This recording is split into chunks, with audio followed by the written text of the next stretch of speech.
Hi everyone, it's Ali, and thanks so much for joining me for another one of our Lawn Fawn Lovers collaboration YouTube videos. And today, this month actually for February, the theme was friendship, and so I just interpreted that as being a friendship birthday card. And also I've just been so into interactive cards at the moment that I had to make another interactive card. So there'll be more interactive cards actually in April, so keep an eye out for those. I'm just starting with a craft base card, and I'm going to use a piece of the coloured paper from that Lawn Fawn Petite Plaid paper pad. And I usually just measure it. I'm not into measurements, so I usually just mark with my pencil and make it the right size by eye. And then I'm just adhering that on with my Kikuyo roller glue. Now I'm going to make the sort of piece that the little scene is going to sit on, and I'm going to start by using the My Favourite Things mini cloud stencil and also my broken china foam there. And I haven't put any ink on the foam, I've just used the ink that was already on the foam, so it sort of depends on how inky your foam is to begin with. You may need to ink it up and get a bit of ink on the foam. So just going along there and making a few clouds. I don't have to go right to the bottom because I'm going to have some grass along the bottom. And then I'm just using my Lawn Fawn Grassy Hillsides die, running it through my Big Shot, and then cutting that down to size to be some grass at the bottom. So it's about halfway up that little scene piece. Now I'm going to make a frame to go over the top, and again I'm just measuring by eye with a pencil and then trimming that down to size. And I'm going to use one of my really old trimmers here because I find that they're good for making frames, and you can look at the measurements on the side and get the thickness of the frame the same all the way around. And you just sort of put the blade in at the measurement and then slide it along until it reaches the end measurement, if you know what I mean. So it's really quite easy, and I'm glad I actually hung on to this little cutter because it's great for making frames. Of course, if you've got dies, rectangle dies that you can make a frame from, then by all means use that, but I didn't have any on hand. So that's the frame that's going to sit over the top of my little scene. And now I'm going to make the slider element in that grass section, and I wanted the little dinosaurs to kind of meet in the middle and one dinosaur give another a present. So I'm just going to make 2 slider channels in that grassy section of my scene, like so, and just keep the little negative pieces because you'll need those to put in there later on. And I'm going to make 2 channels for some acetate to slide along, so I only want some thin pieces of 3D foam here. So I'm just going to attach that to sort of create channels for the acetate strips to slide along in. I don't want to go right up to the edge of those little slits. I want to leave a bit of a gap. And then I'm just going to put one down the middle, and that's going to create the top channel and the bottom channel. I'm just going to trim off those little overhanging bits there.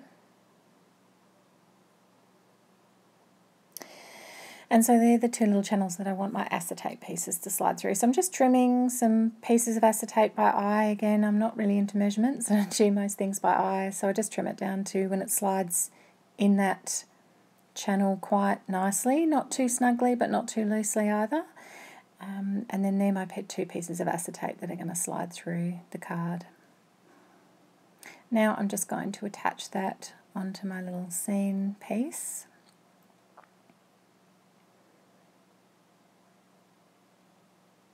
And just press that down, and you'll see I can just insert those pieces of acetate and they'll slide sort of all the way through the card for now.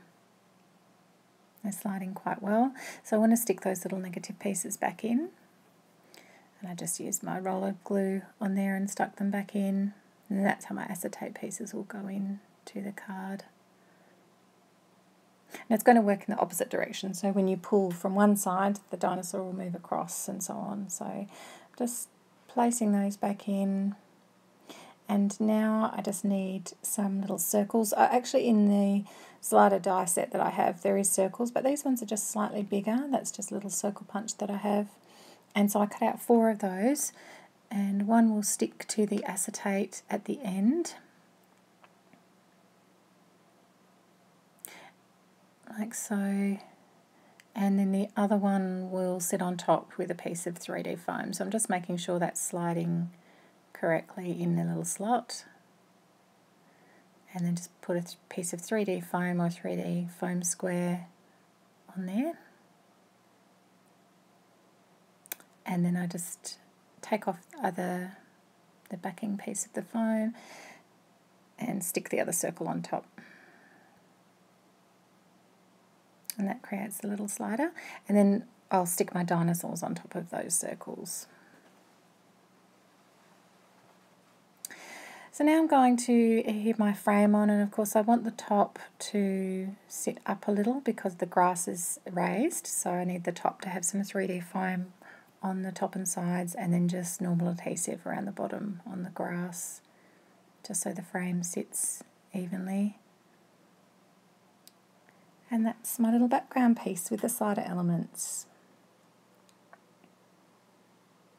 So now I'm going to stamp out my dinosaur, and it's the Rawr set, which is just the cutest little set.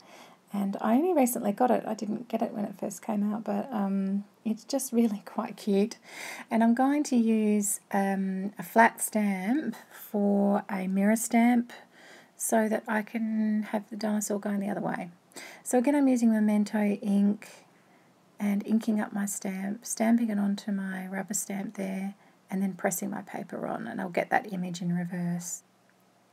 So now I'm going to colour in those little images. So you see I've got two images now, one a mirror of the other.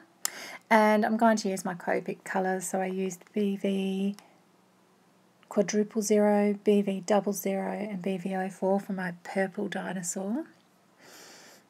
And I'm just going to fast forward the colouring just because otherwise the video is going to be way too long. And my Copic technique is really to go from light to dark and then back through again through the colours like that. So I go light coat first, then a dark, then my mid colour, then my light again, and so on. And then my greens were the BG13, BG15 and BG49. So really lovely greens, and then I just dotted in the very darkest colour on the back of the dinosaur. And here I'm going over the stamping with a Copic multiliner just to make it a little bit darker.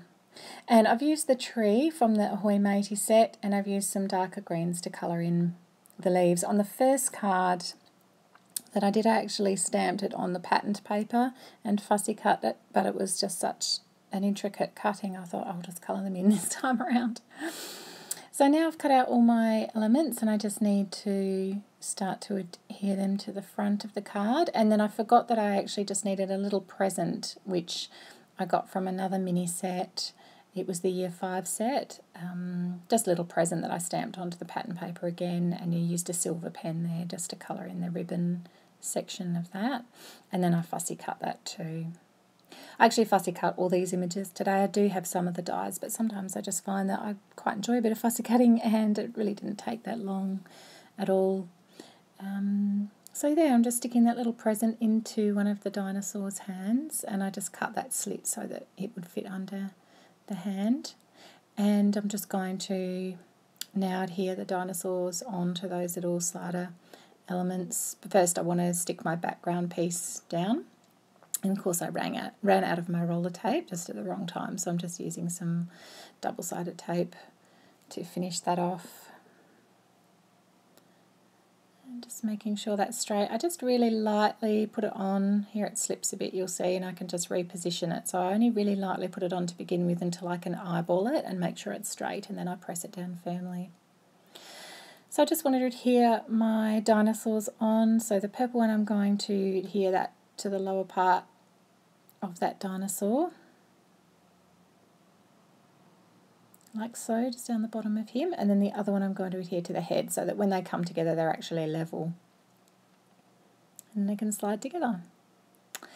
Now I've cut that acetate strip down, and I'm just going to put a half circle on that I've stamped a little pull me stamp on there, just to make little tab ends for the slider element. I'm going to stick on my trees, and then I've just used the Rawr set plus the Ahoy Matey set to stamp some sentiments, which was Rawr means happy birthday in dinosaur, and I cut them into sentiment strips and popped them up with 3D foam and then attach those on. So there's my card. I hope you enjoyed it, and I hope you do go and visit everyone else's videos in the collaboration. They've just been making such amazing cards, and it's really great to be involved with a group of YouTubers and you lawn fawn lovers as well. So thanks so much, and I'll see you again next time.